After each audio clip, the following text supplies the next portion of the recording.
कांदा उत्पादक शेतकऱ्यावर अत्यंत वाईट परिस्थिती आहे.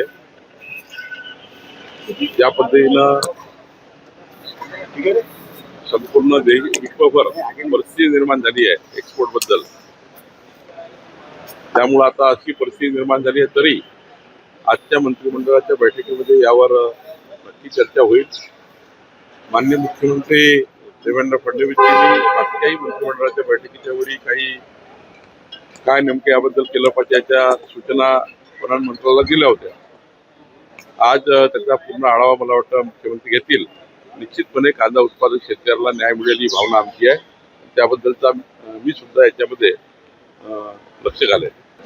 शेतकरी कर्जमाफीच्या संदर्भात आजच्या कॅबिनेटमध्ये चर्चा होईल का? प्रत्येक कॅबिनेटमध्ये शेतकरी हा विषय आधी असतो, पीक पाणी विषय आधी असतो, नंतरच कॅबिनेट चालू होतो. पहिल्यांदा जलसंपदा आढावा, पिण्याच्या पाण्याचे साठे, स्केअरसिटी, नंतर शेतकरी, शेतकऱ्यानंतर मग आपण कॅबिनेट चालू करतो. प्रत्येक मंगळवारी यावर चर्चा होते आणि यावेळी होईल. शिंदे सेनेचे आमदार सूर्यवंशी यांनी म्हटलंय की लाडकी बहीण योजना राजकीय फायद्यासाठी आम्ही आणली होती. नाही, असं काही चुकीचं आहे. कोणी काय बोललं मला माहिती नाही.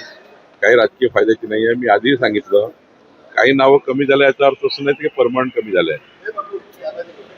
काही नावं जरी अपात्र झाले असतील, त्यामध्ये जर काही पुन्हा त्याचं तपासणी करता येईल सरकारला. जर काही चूक झालं असेल तर ते दुरुस्त करता येईल. पण याचा अर्थ असा नाही आहे कुठल्याही पॉलिटिकल फायद्याकरता कुठली योजना आहे. ते आमचं ब्लडही नाही आहे.